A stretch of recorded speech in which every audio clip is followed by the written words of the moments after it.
എല്ലാവർക്കും നമസ്കാരം. ഇന്ന് നമുക്ക് ഹെർണിയെക്കുറിച്ച് നോക്കാം. എന്തുകൊണ്ടാണ് ഹെർണിയ എന്ന് നോക്കാം. ഹെർണിയ എന്ന് പറഞ്ഞു കഴിഞ്ഞാൽ അറിയാം, കുടലിറക്കാണെന്ന് പറയാറുണ്ട് എല്ലാവരും അല്ലേ. ഒന്നിക്കിൽ നമുക്ക് വയറിൻ്റെ ഡയഫ്രത്തിനടുത്തായിട്ട്, അല്ലെങ്കിൽ പൊക്കിളിൻ്റെ അടുത്ത്, അല്ലെങ്കിൽ തൊടയുടെ ആ ഭാഗത്തായിട്ട് നമ്മുടെ വയറിന്ന് ഒരു താഴേക്ക് വരുന്ന ഒരു പോർഷൻ ഉണ്ടാവും. അതിനെയാണ് ഹെർണിയ എന്ന് പറയുന്നത്. അതെന്തുകൊണ്ടാണെന്ന് വെച്ച് കഴിഞ്ഞാൽ, കൂടുതൽ ഫാറ്റ് ഉള്ളവർക്ക് ഒരുപാട് ഫാറ്റ് ഉണ്ടായാൽ വയറ് പൊട്ടിയിട്ട് അത് താഴേക്ക് അതിലൂടെ ഫാറ്റ് അടിഞ്ഞുകൂടി ഒരു വീക്കം പോലത്തെ ഉള്ള അവസ്ഥ, പുറത്തേക്ക് ഇറങ്ങി വരുന്ന ഒരു അവസ്ഥയാണ് ഹെർണിയ എന്ന് പറയുന്നത്. തള്ളി നിൽക്കുന്ന അവസ്ഥ പുറത്തേക്ക്. ഇത് പലതും കൊണ്ടുണ്ടാകും. ചില ആൾക്ക് അമിത വെയിറ്റ് എടുക്കുന്ന ആളായിരിക്കും. സ്ഥിരമായിട്ട് വെയിറ്റ് എടുക്കുമ്പോൾ ഫാറ്റ് ഉള്ള വ്യക്തികളാണെങ്കിൽ, കുടലിൽ ഫാറ്റ് ഉണ്ടെങ്കിൽ അത് ആ ബലം കൊണ്ട് കുടൽ പൊട്ടി ഫാറ്റ് പുറത്തേക്ക് വന്നിട്ട് ഈ രൂപത്തിൽ നിൽക്കും. അതുപോലെയാണ് അമിതമായിട്ട് വെയിറ്റ് എടുക്കുന്നവർ, മലബന്ധമുള്ളവർ ഓവറായിട്ട് മുക്കുമ്പോൾ അത് വയറിന് സ്ട്രെസ് കൊടുത്തിട്ട് അങ്ങനെ ആ ഒരു ഹെർണിയ രൂപത്തിലേക്ക് വരാറുണ്ട്. അതുപോലെ തന്നെയുള്ളതാണ് മലബന്ധമുള്ളവരെ പോലെയാണ് അലർജി സ്ഥിരമായിട്ട് വിട്ടുമാറാത്ത ചുമയും തുമ്മലൊക്കെ ഉള്ളവർക്കും ഈ ഹെർണിയയുടെ പ്രോബ്ലം വരാറുണ്ട്.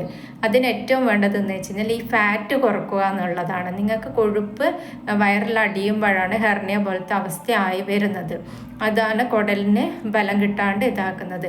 ഏറ്റവും വേണ്ടതെന്ന് വെച്ചാൽ കാർബോഹൈഡ്രേറ്റ് അടങ്ങിയ ഭക്ഷണം പൂർണ്ണമായിട്ട് കഴിവതും കുറച്ചു കൊണ്ടുവരിക. ഒരുപാട് നേരം കഴിക്കുന്നത് ആ ഫാറ്റ് കുറക്കാൻ സഹായിക്കും. കഴിക്കുന്നത് കുറവാക്കിയാൽ തന്നെ ഫാറ്റ് കുറയാൻ സഹായിക്കും. അതുപോലെ തന്നെ വാട്ടർ ഫാസ്റ്റിംഗ് നിങ്ങൾക്ക് എടുക്കാം. 3 ദിവസം വെള്ളം മാത്രം കുടിച്ചുകൊണ്ട്. അത് ആരുടെയെങ്കിലും നിർദ്ദേശപ്രകാരം മാത്രം എടുക്കുക. അല്ലെങ്കിൽ നിങ്ങൾക്ക് ഇളനീര് മാത്രം കഴിച്ചുകൊണ്ട് 3 ദിവസം, ആഴ്ചയിൽ 3 ദിവസം എടുക്കുക. അല്ലെങ്കിൽ ഫ്രൂട്ട്സ് ഫാസ്റ്റിങ് അങ്ങനെ എടുത്തു കഴിഞ്ഞാലും ഈ ഒരു ബുദ്ധിമുട്ട് കുറേ മാറുന്നത് കാണാം. നിങ്ങൾക്കൊരു അക്യുപഞ്ചർ ട്രീറ്റ്മെൻറ്റ് ചെയ്യുന്നതാണെങ്കിൽ നിങ്ങൾക്കത് അതിൻ്റെ 4G പാലിച്ച് കഴിഞ്ഞാൽ ഈ ഒരു ബുദ്ധിമുട്ട് മാറുന്നത് കാണാം. സർജറി എപ്പോഴും പരിഹാരമാകുന്നില്ല. സർജറി കഴിഞ്ഞാലും പിന്നീടും ഹെർണിയയുടെ ഇത് വരുന്നുണ്ട്. കാരണം നിങ്ങൾ ഫാറ്റ് റെഡ്യൂസ് ചെയ്യുന്നില്ല. സർജറി തൽക്കാല പരിഹാരം നിങ്ങൾക്ക് കിട്ടുന്നുണ്ട്. ആ ഒരു പുറത്തേക്ക് തള്ളിയിരിക്കുന്ന അവസ്ഥ ഇല്ലാണ്ടാക്കുന്നുണ്ട്. പക്ഷേങ്കിൽ ഒരിക്കലും അത് സ്ഥിരമായിട്ട് പോകുന്നില്ല.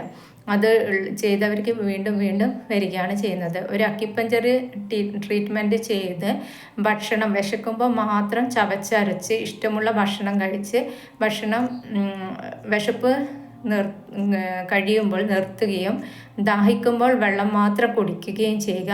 അതുപോലെ ഉറക്കം 9 മണിക്ക് തന്നെ കിടന്ന് ഉറങ്ങാൻ വേണ്ടി ശ്രമിക്കുക. പിന്നെ എന്താണോ സ്ട്രെസ് നിങ്ങളത് റിലീസ് ചെയ്യുകയും വേണം. ഇപ്പം ഒരുപാട് ചുമക്കുന്ന വ്യക്തിയാണെങ്കിൽ തീർച്ചയായിട്ടും അവർക്കൊരു സ്ഥിരമായിട്ട് ചുമക്കുക, അലർജി പ്രശ്നം ഉണ്ടെങ്കിൽ സ്ഥിരമായിട്ട് ഒരു ദുഃഖം ഹോൾഡ് ചെയ്യുന്ന ഒരു വ്യക്തിയായിരിക്കും. അപ്പോൾ തീർച്ചയായിട്ടും ആ ദുഃഖം പോകാൻ വേണ്ടിയിട്ടുള്ള എന്തെങ്കിലും റിലീസിങ് മെത്തേഡ് നിങ്ങൾ ഫോളോ ചെയ്യണം. അതുപോലെ തന്നെ മാനസിക സമ്മർദ്ദം കുറക്കുക. ചിലക്ക് ഈ രോഗം വിചാരിച്ചിട്ട് തന്നെ പേടിയായിരിക്കും, സ്ഥിരമായിട്ട് രോഗിയായല്ലോ മരുന്ന് കുടിക്കുമ്പോൾ ഒക്കെ.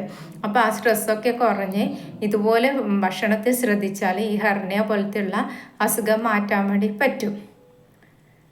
ജീവിതശൈലി ഒന്ന് മാറ്റി നോക്കിയാൽ തന്നെ നിങ്ങൾ വീണ്ടും സർജറി ചെയ്യാതെ നിങ്ങളുടെ ഫാറ്റ് ഒന്ന് കുറച്ചുകൊണ്ട് നിങ്ങളുടെ അവിടുത്തെ കുടലിൻ്റെ മസിലിനെ ഒന്ന് സ്ട്രെങ്ത് ആക്കി വെച്ച് കഴിഞ്ഞാൽ നിങ്ങൾക്ക് തീർച്ചയായും നല്ല സന്തോഷപ്രദമായ ആരോഗ്യപരമായ ഒരു ജീവിതം നയിക്കാൻ വേണ്ടി പറ്റും. Okay, thank you.